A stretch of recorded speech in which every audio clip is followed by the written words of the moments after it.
So Western was very close to home, about 35 minutes. I had looked at Vanderbilt. In fact, my principal at my high school had pushed Vanderbilt as an option. Which is in Nashville. Which is in Nashville, and said, oh, if you want to do journalism, you can still do it there. Well, the price was just astronomical. Now, my parents were willing to say, if this is what you want. But as an only child, you're also a parent pleaser. And I didn't want to put my parents in debt paying for an education that may or may not pay off, when Western was really just as good in that area. And they have an excellent journalism. And have an excellent journalism department. But, it's Vanderbilt, right?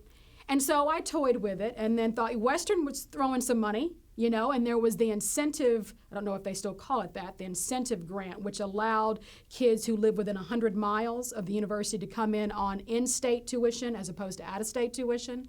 So by then you get some minority scholarships. I got work study. I was a hustler. So first of all, I'm a hustler. So after being on campus for a couple of years, I found a way to get a couple of jobs.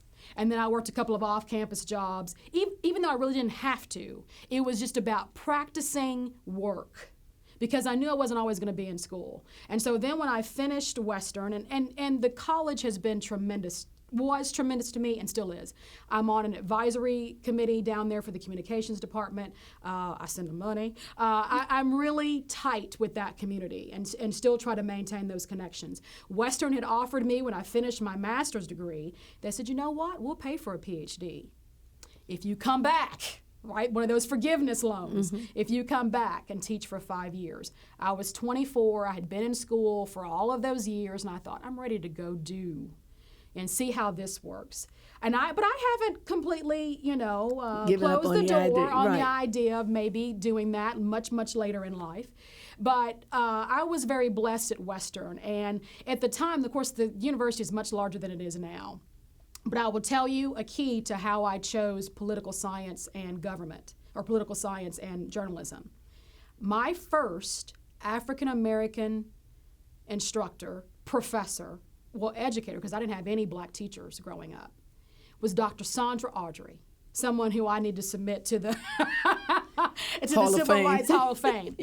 This professor, just a spitfire, African-American who expected a lot of you, but she took us everywhere, to the DeSable Museum in Chicago. She took us to Atlanta. She took us to Bill Clinton's 93 inauguration. She believed in that premise of exposure is as much of an educational tool as reading the book. You need to read the book, but you also need to be exposed. And it was that first semester interaction with her, I declared government as my second major. Because I said, my gosh, if the world is like you, with this mind about what political science and civic engagement should be, and she was more on the liberal side, which the community I had grown up in was not like that. So she was causing me to even think beyond my current imagination. And I just thought, I'm in heaven. And so I declared government along with my journalism. It was broadcast journalism, and the rest was history. And I worked on public broadcasting. I knew very early on that public broadcasting was where I wanted to be because I'd grown up on it. Now, I dabbled a little bit in commercial, but I didn't like the idea of constantly having to go to car accidents and fires. Fires. I wanted to talk about, race relations, immigration, education, and And you wanted to do a piece that might last for 5 minutes or 10 minutes. I mean, Western was so great to me. At the public radio station, they let me produce a 30-minute documentary. I wish I knew the name and I wish I had the tape, but it was about affirmative action. And I had interviewed Ellis Cose, who had written the book about the privilege the rage of the privileged class. Rage of the privileged class. Interviewed him, and that won a national SPJ award, Mark of Excellence. And I think I was one of the first students to get that award at Western. But they allowed me to take that time, 30 minutes. I mean, I'm a fresh kid. I'm a greenhorn, right? I mean, and they're like, you can do this. And I had a news director in Dan Modlin, an assistant news director in Janine Howard-Cherry, who would pick apart because they could see the potential. And they're like, but if you just did this, that'd take it up a notch. And even though they had a newscast 2 minutes from when they're teaching me, they're like, okay, we got time. You got to be on there in 2 minutes. Now, this is important. And that's where I learned, take the time. Even when you've got to be on the air in 2 minutes, answer the question. for the person who's just trying to get it right. And the fact that somebody at Ellis, who is a friend, oh yeah, friend okay, of mine, okay, would even take the time with a oh student. sure. I mean, I was and that's 19, probably 20. how you presented yourself. Right. You know, if you seem serious, Oh yeah. even the president will sit down with a student and say, okay. Yes, you know, yes, that's you right. weren't playing around. I was not playing around. And what did you get your master's in? My master's is in corporate communication, Okay. which meant that. So at the time, Western was still trying to say, if you go into this news business, you're going to be an old lady really fast.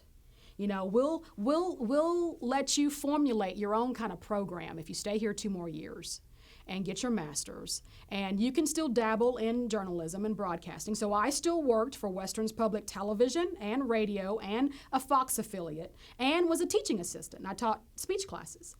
And that was kind of breaking the rules. You weren't supposed to do all those things. So I'm like, I'm a hustler. I'm going to make this happen. And so I did get like Graduate Student of the Year just because, you know, I actually put more effort into my outside endeavors than I did the academic ones. But it allowed me, they wanted me to look at the opportunities. So if you get tired of news, maybe you want to be a consultant. Maybe you want to get your EDD, and then you can do educational leadership and those types of things. That's what I'm saying. Like, these people really, I have been blessed, Betty, to have people who invested in me. I can't overemphasize the grace that I've been given, you know, vertically and horizontally. Mm-hmm. And you know, I don't take that for granted.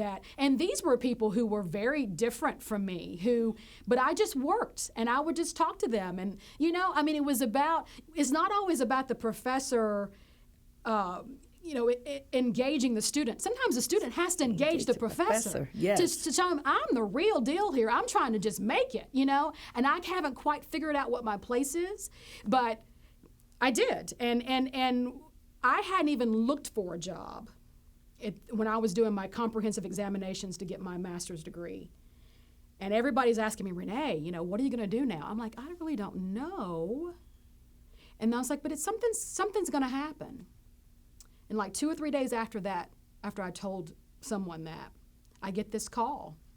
And it's actually the GM of where I was working in public radio said, you know, Jenny Fox at KET is looking for somebody to be a public policy reporter.